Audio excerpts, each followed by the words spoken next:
Welcome guys, welcome to my YouTube channel, and today we are going to talk about the process of home buying. Now this is a question I get a lot. How do you buy a house? What are the steps you take to buy a house? And today I'm going to try to break it down to you as simple as possible. Don't forget to subscribe to my YouTube channel and like me on Facebook, The Real Estate Doc. First step to buying a house is to get pre-approved.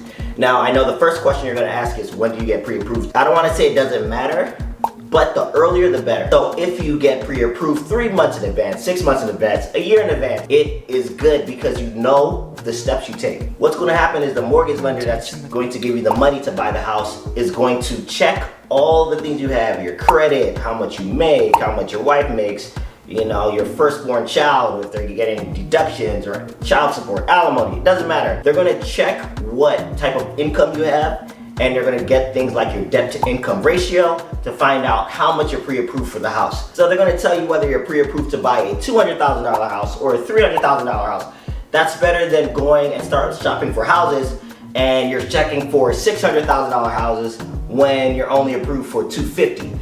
So to get pre-approved, very important. You can go through several avenues to try to get pre-approved. You can go through a bank, you can go through a credit union, or you can go through my personal favorite, a private lender. Now, the reason why I say private lender is my personal favorite is because they're going to shop around for the best loan that suits you. Now, let's say you go through Bank of America, and again, I'm not advocating for anything. They're going to say, these are the loans we have, whether it's FHA or whatever, and this is all you're going to get. Now, if you go through a private lender, your private lender is going to tell you, okay, we have all these loans that we got for you. Oh, you're a student? We got one for you. Oh, you're a previous homeowner? We got one for you. Oh, you're a single mom? We got one for you. Oh, you're a veteran? We have one for you. Everybody gets a loan. But yeah.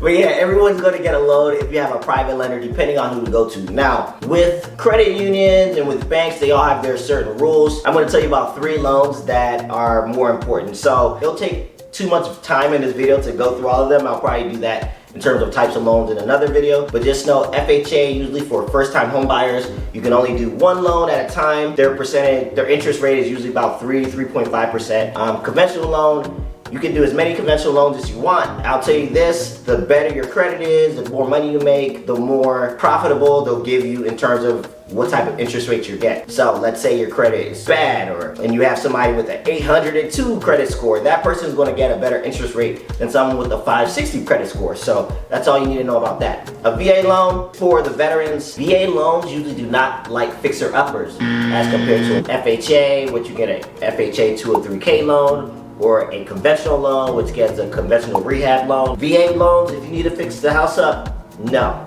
But I'll tell you this, VA loan, they say that you can get the house with no money down. That's true, but not really true. So what happens is they cover 100% of the down payment, but you still have to pay for the closing cost of the house. So closing costs can be 3 to 6%. But it still is a sweet deal. I mean, you can be saving $10,000 or whatever it is, so you get the house with no down payment, but you still have to cover the closing costs. Now, I'm not a mortgage lender, so I just wanted to give you a sped up version of it. So let's get back to the home buying process. Next thing you do is you find your real estate agent.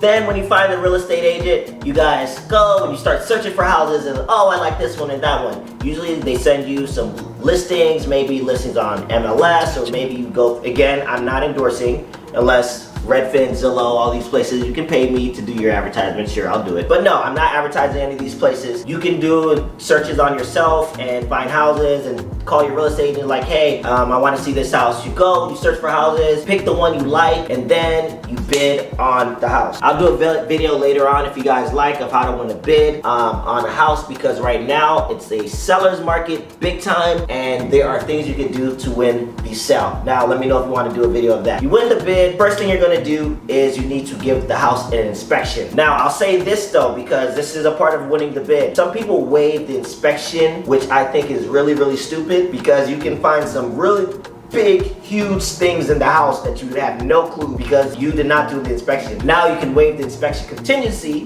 which means if you do get the inspection done and you do find things like, oh, maybe the outlet's broken, oh, this light fixture's broken, you'll fix it yourself, okay? You just want to know what you're getting yourself in. But if you do the inspection and you find out there's something outstanding, crazy in the house that you don't like, you can get rid of the house. Forgot to mention, also to make yourself competitive, you're going to give them an earnest money deposit. What is an earnest money deposit? Glad you asked. Earnest money deposit is almost a down payment with the house. So let's say you put in your offer and your earnest money deposit is $5,000, okay? So that $5,000 is still gonna go towards your closing costs and everything it is at the end. So it's still put towards the house, but it just shows, hey, I am a serious buyer. I really like your house and I want you to take me seriously. So I'm going to put in $7,000 towards closing costs, and with faith that you're gonna accept this offer and we're gonna go through the process of buying the house. Now, honestly, buying the house is the easiest part. Now you're going to go with getting the inspection done. Sometimes it's just a regular inspection, termite inspection, whatever the inspection may be, depending on what part of the country you're in. After inspection happens and everything is good and dandy,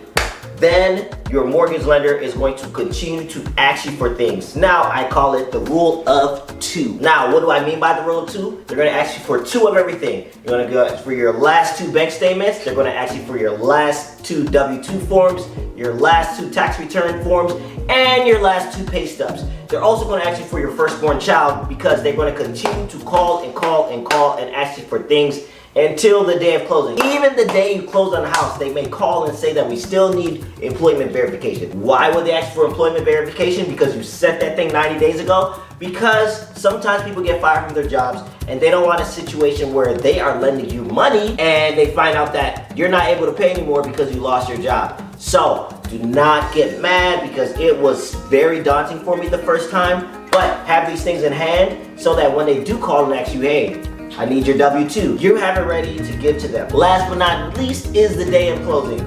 Now you go there with your real estate agent, you got the pen in hand, you're ready to sign off the documents, you turn the key over, hand it, and you say, hey, I am now a homeowner. I hope this process was as easy for you as it was for me to say. If I missed anything, or if you feel like this was great, helpful, comment below, hit like, subscribe to my YouTube channel, and if you have any topics that you would love for me to discuss or any problems with home buying or even home selling process, let me know below, and I will talk to you guys soon.